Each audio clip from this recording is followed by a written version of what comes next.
বাংলার এক প্রত্যন্ত গ্রাম, যেখানে সভ্যতার আলো এখনো পৌঁছায়নি। সেখানে লুকিয়ে আছে এক ভয়ঙ্কর রহস্য। মানুষ বলে ওই গ্রামের পাশের জঙ্গলে রাতে গেলে আর কেউ ফিরে আসে না। তাই রাতের বেলা জঙ্গলের ধারে কাছেও কেউ যায় না। দিনের বেলায়ও কেউ একা যায় না। শত শত বছর ধরে ওখানে কিছু আছে যা চোখে দেখা যায় না, কিন্তু মৃত্যুর ছায়া হয়ে ঘুরে বেড়ায়। ওই অরণ্যে শিকড় গেড়ে আছে এক অভিশপ্ত আত্মা। তার নাম চন্দ্রবালা। সে নাকি একসময় এ গ্রামেরই মেয়ে ছিল। গ্রামের লোকেরা তাকে জাদুকরি ভেবে আগুনে পুড়িয়ে মেরেছিল, আর তখন থেকেই ওখানে অভিশাপ নেমে আসে। শোন রে, চন্দ্রবালা ডাইনিই ছিল, জাদু জানতো, তাই গ্রামবাসীরা তাকে আগুনে পুড়িয়ে মেরেছিল। না রে, সব মিথ্যে। আমি শুনেছি চন্দ্রবালাকে বিনা অপরাধে মেরেছিল জমিদার, আর গ্রামবাসী সেটা বুঝতে পারেনি। উল্টো তারা চন্দ্রবালাকে ডাইনি অপবাদ দিয়েছিল। চুপ, বেশি কথা বলিস না। আর এসব গল্প বন্ধ কর। এসব গল্প বললেই বিপদ আসে। শয়তানের নাম নিলে শয়তান কাছে আসে। কি আজব! 100 বছর আগে যা হয়েছে তার ভয়ে আজও সবাই কাঁপছে। তুই কি সত্যি বিশ্বাস করিস না? আমার দাদু বলতো রাতের বেলা জঙ্গলের ভেতর থেকে নাকি এক মেয়ের কান্না শোনা যেত। আমার মনে হয় সবকিছুই বানানো। চাইলে আজ রাতেই গিয়ে দেখতে পারি, দেখি আসলেই কিছু আছে নাকি মানুষের বানানো গুজব। পাগল নাকি? লোকে এমনি এমনি ভয় পায় না। এর ভেতর কিছু না কিছু রহস্য আছে। আর সত্যি সত্যি যদি কিছু থাকে, আমরা তো আর কোনোদিন ফিরে আসতে পারবো না। ভয় পেয়েছিস? যা বাড়ি গিয়ে পড়তে বস। আমি তোকে বলছি, ভয় টয় বলতে কিছু নেই, সব মানুষের কল্পনা। চল, আজ রাতে প্রমাণ করে দেব। অবশেষে চারজন সন্ধ্যার পর লণ্ঠন নিয়ে জঙ্গলের দিকে রওনা দেয়। জঙ্গলে ঢুকতেই ওরা টের পেল জায়গাটা কেমন যেন অদ্ভুত রকমের। মনে হচ্ছে গাছগুলো শ্বাস নিচ্ছে, মাটিতে ছায়া নড়ছে, অথচ বাতাস নেই।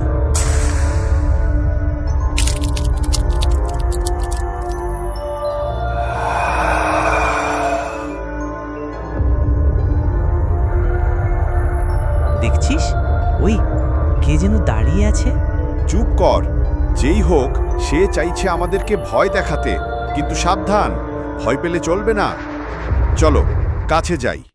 এত বছর পর অবশেষে কেউ এলো আমার কাছে। আমরা ভুল করেছি, আমাদের ক্ষমা করো। আমরা ফিরে যেতে চাই, আমাদের ছেড়ে দাও। চলে যাবে? হা হা হা। যত দূরেই যাও, আমি তোমাদের ছায়ার সঙ্গী হয়ে যাব।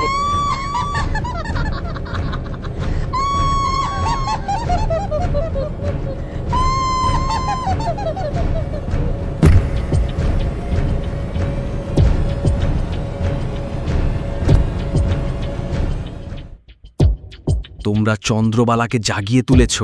ও ঘুমিয়েছিল, এখন ওর প্রতিশোধ শুরু হবে। এখন উপায়? কোনো না কোনো উপায় তো থাকবে। বলুন, কি করতে হবে? একটাই উপায়, ওর মৃত্যুর সত্য প্রকাশ করতে হবে। ওকে অন্যায়ভাবে মারা হয়েছে সেটা স্বীকার করতে হবে। সেটা কিভাবে সম্ভব? যারা ওকে মেরেছিল তারাও তো আর পৃথিবীতে নেই। আত্মাদের সময় বলতে কিছু নেই। ওর কাছে সমস্ত মানুষই শত্রু। সবার পক্ষ থেকে তোমরা যদি ক্ষমা চাও, তবে হয়তো ক্ষমাও করে দিতে পারে। আর এই কাজটা তোমাদেরই করতে হবে, কারণ তোমরাই ওর ঘুম ভাঙিয়েছ। যদি আমরা না পারি, তাহলে পুরো গ্রাম শেষ হয়ে যাবে। এই মেয়েটি ডাইনি। গ্রামে যত সমস্যা তা এর কারণেই হয়েছে। এর কারণে খরা আর রোগ এসেছে। আমি নির্দোষ, আমি কিছুই করিনি। তোমরা আমাকে অন্যায়ভাবে বেড়ে ফেলছো। আমি এর প্রতিশোধ নেব।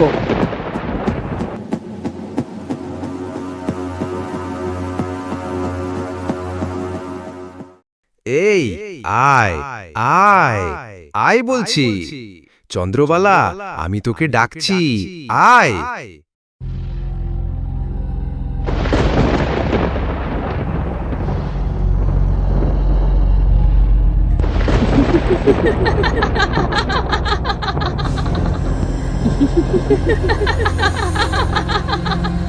যারা আমাকে আগুনে পুড়িয়েছিল আমি তাদের রক্ত চাই।